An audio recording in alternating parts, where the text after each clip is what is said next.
Liam from the Dead Podcast, remember? So, Supergirl came out. Obviously, the discussion's been out for a while now. The movie didn't do great, but I don't know. I don't think it's so bad. During the hype phase for last year's Superman movie, I took a lot of time to sit down and go over the character's extensive history. And in preparation for the new Supergirl movie, I sat down and realized I haven't read shit. So I figured that I'd sit down here, spend a couple months reading as much as I can of Supergirl and share it with you guys. Alright, so the rest of this video, I promise, is going to be in publishing order, but I think it's worth addressing the elephant in the room that the new Supergirl movie is based off the comic book Supergirl, Woman of Tomorrow. Now, Supergirl, Woman of Tomorrow is a fantastic book. I recommend everybody read it. However, I think it's worth saying that the movie is not as close of an adaptation as you've been led to believe. There's been a lot of changes from the source material, including the visuals, various plot points, and even the ending. I think if you want to have the best experience, you should watch the movie first, then read the book after. I personally watched the movie after reading the book a couple months back, and I thought it was okay, but a lot of the changes honestly bugged me. But my partner went, and they haven't read the book at all, and they thought it was really fun. The story, written by Tom King, follows Supergirl and Ruthie on a quest for revenge after a space chud named Krem shoots Krypto in the throat with a poison dart. It's pretty much the same premise of the movie, but pretty much every other thing changes. The art by Bilquis Evely is to fucking die for. I'm serious, you should buy the comic just for the art. It's incredible. It's a beautiful, emotional story about Kara's emotional resilience against a world that honestly does not give her shit. The book is a lot more space fantasy. It's got dream phoenixes and flying space pirate ships and Comet the Super Horse. Honestly, the aesthetics are just so fucking sublime. It's a beautiful, emotional tale about Supergirl facing the cruel, uncaring universe and dealing with all of her personal tragedies while still staying true to herself. Honestly, it's great. Now, if you want to read this book, you've got no fucking excuse. You can find this in any fucking store in America that sells books. You can go to a local comic book store, you can go to like a Books A Million, a Barnes & Nobles. Oh my fucking god, I've even seen this sold at gas stations. They've got like the normal editions. I've got the 2022 print because I bought it years ago. But nowadays, they've got the new DC compact prints. You can get this book for $10 fucking dollars. If you want to read this book, you have no excuse. Go and pick it up now. After you watch the movie, though. Again, the book's a lot better. You should read the book instead. Honestly, fuck the movie. Actually, fuck the movie, dude. Actually, the movie sucks. Don't watch it. This YouTube video sucks. I always think it's pretty interesting to read the first appearance of a character you like. You can learn a lot about where they've started and how they've grown and changed over time. There's a lot of characters that are completely different from how they started off. The story features Supergirl's rocket landing on Earth to be discovered by Superman. Inside, he discovers a young girl wearing his costume who lore dumps all of her origin story and calls herself Kara Zor-El, also known as Supergirl! Supergirl comes from a doomed city named Argo, which is a surviving meteor chunk of the original planet Krypton. Though it survived a little over a decade, kryptonite poisoning got to all of its inhabitants, and Kara's father Zor-El launched her to Earth to give her a solid chance at life. Though excited to have a new member of his family, Superman ultimately decides that he's not about raising a child and drops Kara off at Midvale Orphanage. Unfortunately, I'm really not a fan of how Superman treats Supergirl in these early stories. I mean, it gets pretty fucking brutal sometimes. He doesn't let her go outside, he doesn't let her do superhero activities. I mean, Christ, he wouldn't let her get adopted even. For a version of Superman who's all, "Mother gone, my people are gone," it's really off-putting to see him immediately brush aside his only family he's ever seen. It just honestly reeks of insecurity of the concept, and she came around after it was clear that Supergirl was going to stick around for a while, but it seemed like they were really afraid to fully commit to the idea. There's a lot about pre-crisis Supergirl that's honestly so different from today. The main thing I want to talk about is how the Superman-Supergirl dynamic is pretty much completely crisscrossed.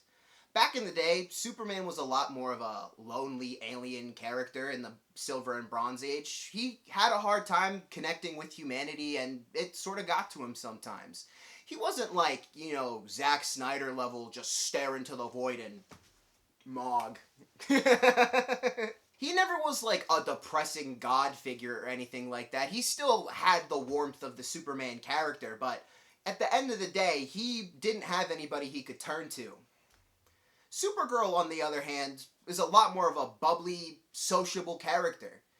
What they go for in this version is, since this version of Superman had powers ever since he was a baby, he never really understood what it was like to live as a normal person. This version of Supergirl grew up as a normal teenager on Argo City, all the way from birth till she was 15. She didn't have superpowers until she landed on Earth, and so she understands what being a normal person is like. And so this version of Supergirl is a lot more well-adjusted than Superman. It's interesting. Supergirl's Midvale years lasted until about 1964, and there's a lot of fun stories that I think you guys should check out. First off, Action Comics 252. It's Supergirl's origin. You should read it. It's like 12 pages long. It's not going to cost you that much time. Also, it's got Metallo's origin story in the same fucking issue. It's great. Action Comics 253. Kara uses her powers to help her fellow orphans get adopted. Action Comics issue 256. Fellow orphan Dick Malvern suspects Linda Lee as being Supergirl. Dick Malvern sort of acts like Linda Lang of the Supergirl story. You're going to notice that a lot of Supergirl stories act as equivalents to Superboy stories that were going on at the same time. They really honestly recycled a lot of plot ideas over, and Action Comics 258. Superman's an asshole and exiles Supergirl into space for no good reason. Anyway, it's all just a prank, and she figures out he's Clark Kent all by herself. Action Comics 261. Streaky the Super Cat. Enough said. Action Comics 267 and 276. Supergirl joins the same superhero team Superboy did, the Legion of Superheroes. In 267, she gets accepted, but immediately loses her powers and gets kicked out. In the next issue, she's finally actually allowed to join the team, and she also meets longest-running love interest Brainiac 5. Action Comics 278 to 285. Alright, strap down. A lot happens here. Kara loses her superpowers right before she's about to be revealed to the public by Superman. Supergirl spends the next few issues being harassed by the genius Kandorian scientist Lesla Lar, who acts sort of like a new Supergirl Lex Luthor. I told you, we're going to be doing a lot of borrowing. Lesla tries to replace both Supergirl and Linda because she's jealous of her awesome Chungus life that she doesn't actually have. Because she doesn't have superpowers, Kara decides that she wants to be adopted, and so she does. Kara is adopted by the Danvers family, becoming Linda Danvers. After finally defeating Lesla Lar, Superman, impressed by how she conducted herself, finally reveals her to the rest of the world. It's really honestly a nice celebration issue where she just flies around and all of the governments, peoples, and superheroes of the world go, "You're so awesome, Supergirl! We love you so much! You're the best!" And it feels good after like a couple of years of just actual straight up torture. Oh, and also she reveals that she's Supergirl to the Danvers pretty much immediately. So, the Midvale Supergirl era is a lot of fun, but honestly, there's not a lot of its DNA left in the comics anymore. If you want to read the Supergirl Midvale era, I recommend the DC finest, Supergirl, the Girl of Steel. It's pretty freshly printed, and so you should be able to find it in most stores, and the price is pretty affordable for the amount of issues that you get. It collects the first 4-ish years of her history, which is most of what I've read. So, honestly, check it out. If you can't find it in stores, read it on the DC Universe Infinite app, or the other thing. Supergirl bounced around from title to title for a while. Action Comics, Adventure Comics, Superman Family. She even had a solo series in the 70s that, honestly, I'm not going to recommend because it's just okay. Her second solo series from 1983, however, The Daring New Adventures of Supergirl, it's so much fucking fun. You've got to read this shit. Where did I put it, bruh? Where did I put it? This This stuff is so good. Would you believe me if I said I found this like 2 days at a store before shooting this? This has been like out of print for like 10 years. I'm lucky as hell. This was the run that happened right before Supergirl was killed in Crisis on Infinite Earths. Spoilers! Supergirl attends Lakeshore University in beautiful Chicago. It has a fun side cast and a silly sense of humor. It honestly feels more like a Marvel book than anything, with Kara balancing her civilian and superhero identities, trying to make it all work. She's juggling schoolwork, jobs, relationships, beating up weird monster men. It's honestly just a lot of fun. Supergirl is honestly really charming in this book. She's witty, she's smart, she has a great attitude and everything. She's just honestly a really fun character to follow. At only 23 issues, honestly, I'd recommend it. It's not a very long read. I think you guys should check it out. If you want to read it, you should either find the daring new adventures of Supergirl printed. If you can, you can't. In 1985, Supergirl got fucking murdered in Crisis on Infinite Earths. Superman's continuity immediately got completely wiped by the Superman offices led by John Byrne. Now, he had a whole lot of new rules in place, and one of those rules was there was only one Kryptonian. That meant no more Kara Zor-El. But not only was she gone for a little bit, she was gone for nearly 20 fucking years, dude. And that's not to say there wasn't any Supergirl stuff that was going on during this early post-crisis period. There was the weird Goop Matrix version of Supergirl from an alternate universe. And there was the new post-crisis Linda Danvers, which I know is not confusing even a little bit that she's got the same name, where she was a weird protoplasm, earth-human, spiritual angel hybrid thing. I don't know. The series is written by Peter David and it lasted almost 100 issues, so it's probably really good, but I didn't read that for this video because it's not Kara Zor-El. In 2003, Superman editorial had largely moved past the Byrne era restrictions and rules in place. So they decided to bring back the original Supergirl. Supergirl was reintroduced to the comics in Superman Batman issues 8 through 13. This comic opens with a spaceship crashing into Gotham Harbor with Batman investigating the scene. Inside he finds, who would have guessed, Supergirl! Batman and Superman translate her Kryptonian speech and learn that she's from the doomed planet Krypton and she's actually the cousin of Superman. Ah! The story honestly kind of goes off the rails from here of a bunch of people trying to kidnap the new influenceable Kryptonian. She even gets kidnapped by Darkseid and turned evil for a little bit. It's pretty great, man. I love evil Supergirl. This version introduced a lot of the more fun sci-fi concepts that we know now. The main one being that Supergirl is technically older than Superman. The original Supergirl was born on Argo City, and so was chronologically 15 while Superman was in his mid-20s. This Supergirl was born on Krypton before it exploded, making her older than Superman. If you like that element, it comes from here. Now it's time to rip the Band-Aid off. Post-crisis Supergirl kinda sucks fat fucking nuts. Honestly, this era of the character is super gross to read. All of the writers and the artists are going out of their way to be as creepy with this character as they can. You can't go a single issue without someone talking about how attractive that this Supergirl is, and then in the same breath talking about how underage she is.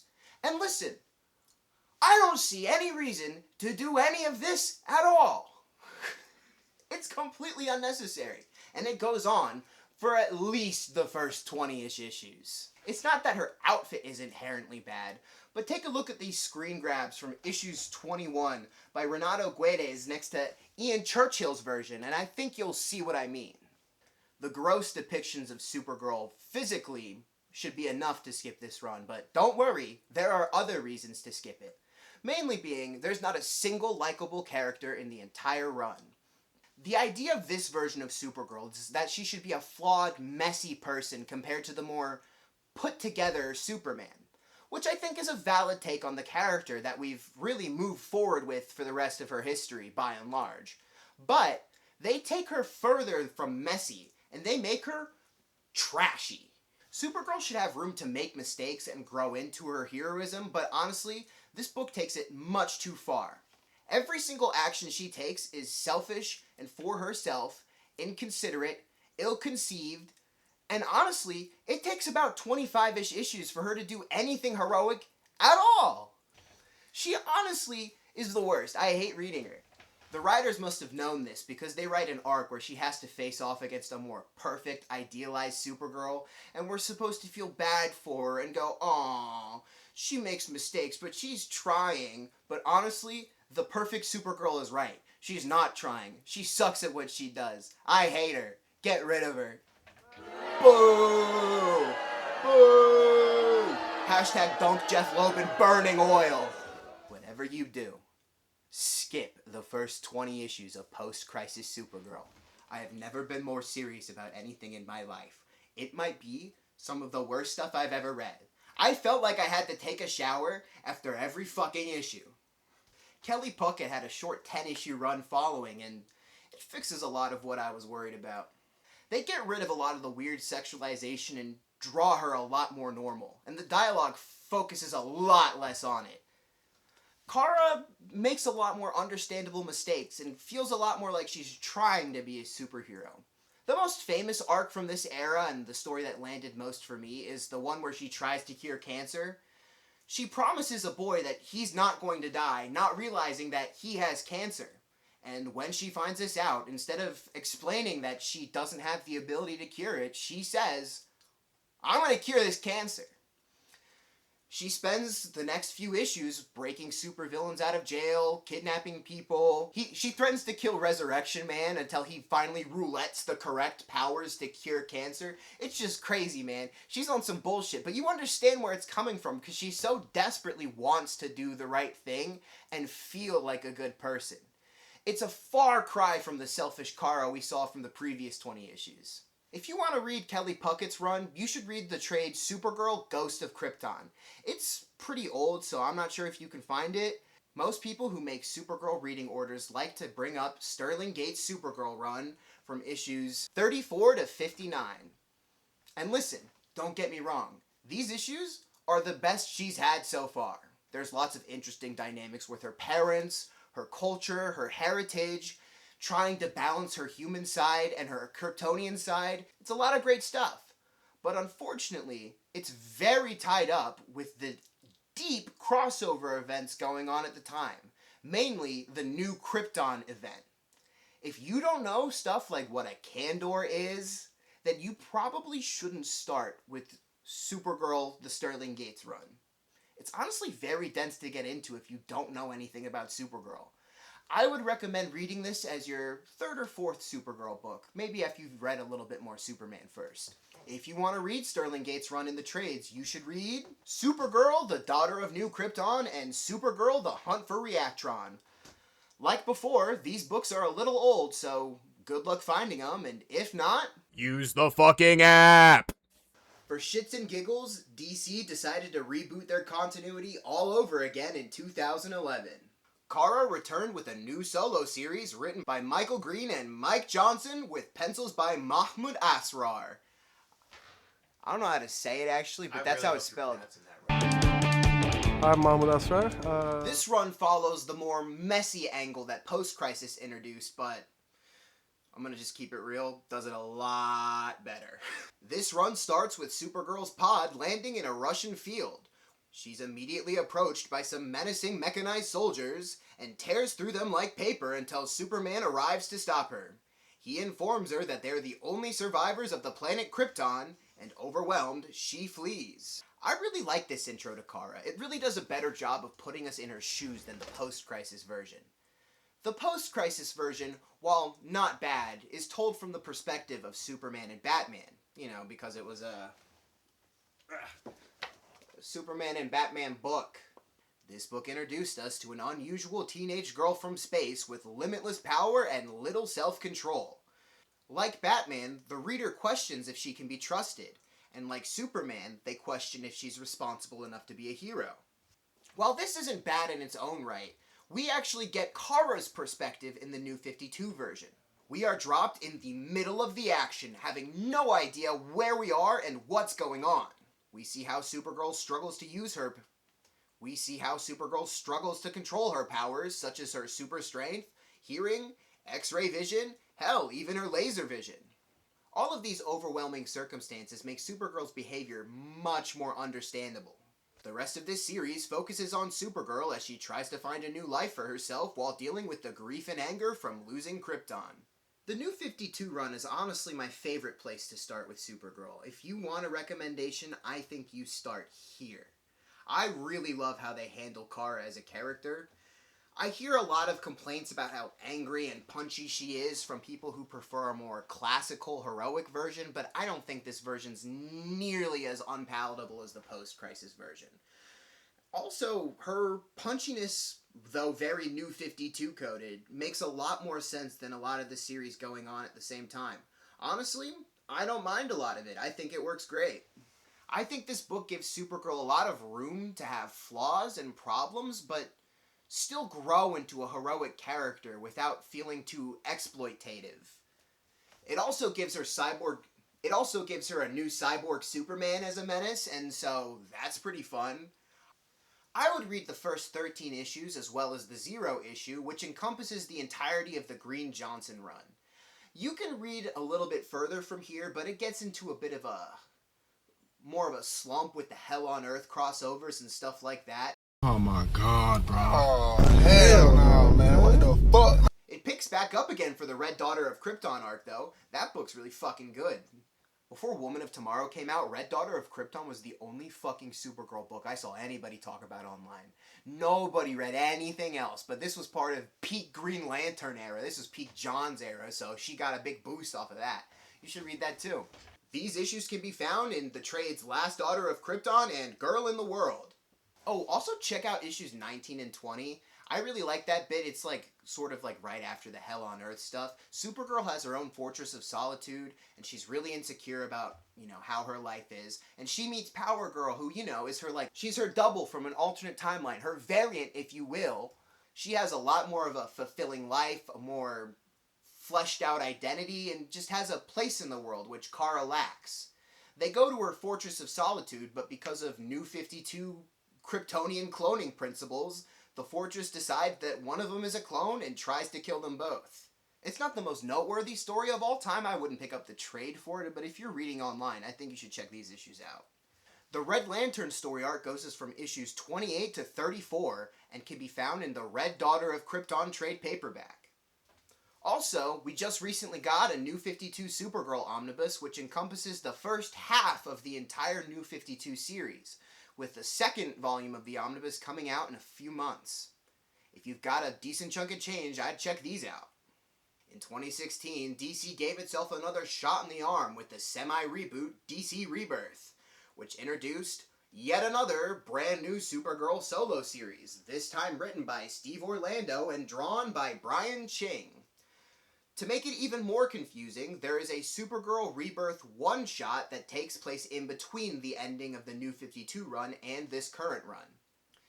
In this run, Kara is adopted by the Danvers family, which is a couple of DEO agents, as she adopts the civilian identity of Kara Danvers. Kara uses this new identity to grow closer with Earth, all while training her new superpowers under the watchful eye of the DEO. Kara works for Superman supporting character Cat Grant, who started a newfangled online news business, shout out to 2016 by the way, with fellow schoolmate Ben Rubel. Ben's sort of like the new love interest that we get every Supergirl series. Forget about him. I don't know why I haven't mentioned any of the other love interests in post-crisis and stuff. Oh, yeah, I did. That's not true. I brought up Captain Boomerang Jr. the pedophile. That's not true. I brought up Brainiac 5 and Jericho. While this run follows the continuity of the New 52 Supergirl run, it characterizes Supergirl in a very different way. She's a lot less angry, a lot more sociable, and cares a lot more for humanity. She's also on good terms with Superman again. Oh my god, it's been forever! She has a much more positive view on humanity this time as opposed to her more cynical view back in the New 52, which really helps with the drama because if she deals with a lot of bad PR, a la the Superman 2025 movie. I really love how Brian Ching draws Supergirl. He draws her really small, and she wears this big flowy skirt that just is super dramatic and dynamic, and you can always tell the direction she's flying in and when she sharply changes direction. It's great. I really love how he draws her. I've heard this comic run compared to the also running Supergirl CW show that was happening at the same time, but I haven't seen a single episode of that show, so I can't say if that's accurate or not. I don't know. If you like the show, though, then you should probably check this version out. Which is apparently a lot of you guys. Once this movie came out, everyone was like, oh, this show is so much better. This show's so much better. But I was on the internet and Twitter and shit in like 2019. You guys fucking hated this show. Since this run gives a lot of the New 52 context in flashbacks, I think it's honestly a really easy starting point as well. So, I'd recommend the whole 20-issue run. It's not like it's a lot to read. It was collected into the trades Reign of the Cyborg Superman, Escape from the Phantom Zone, Girl of No Tomorrow, and Plain Sight. That brings us to the modern day. Back last year, just because we couldn't get enough new number ones, DC launched a new Supergirl series written and drawn by Sophie Campbell. This run is a lot more in the vein of the Silver Age Midvale adventures. It's honestly a lot of fun. If you have children and they want to read Supergirl, I'd probably give them this run. Now, this run is currently ongoing right now. This series has Supergirl returning to her roots in Midvale. It's in the vein of a lot of her Silver Age stories. Hey, it's Leslie Lar! Hey, it's Lena Luthor! Hey, it's Dick Malvern! Hey, look, it's fucking Terry Blake, her roommate from the fucking 70s series. This Supergirl also is a lot less edgy. She's more of a normal teenage girl type of character and personality. I like her, but, you know, you're not gonna get the edgy, messed up, rough around the edges Kara. Millie Alcock Supergirl, this is not. Don't get me wrong, though. Just because if it's a low-key Silver Age styled run doesn't mean that there's not fun characterization to be found. I like this book.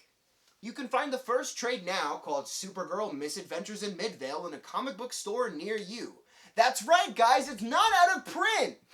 You still have time! Hooray! But if you don't want to pick up the trades and you're just reading the single issues on DC Universe Infinite, Or somewhere else. then you should check out these single issues. Supergirl issue 6. Supergirl has nightmares about her past, but reaffirms how she's able to move past her trauma now that she's built community.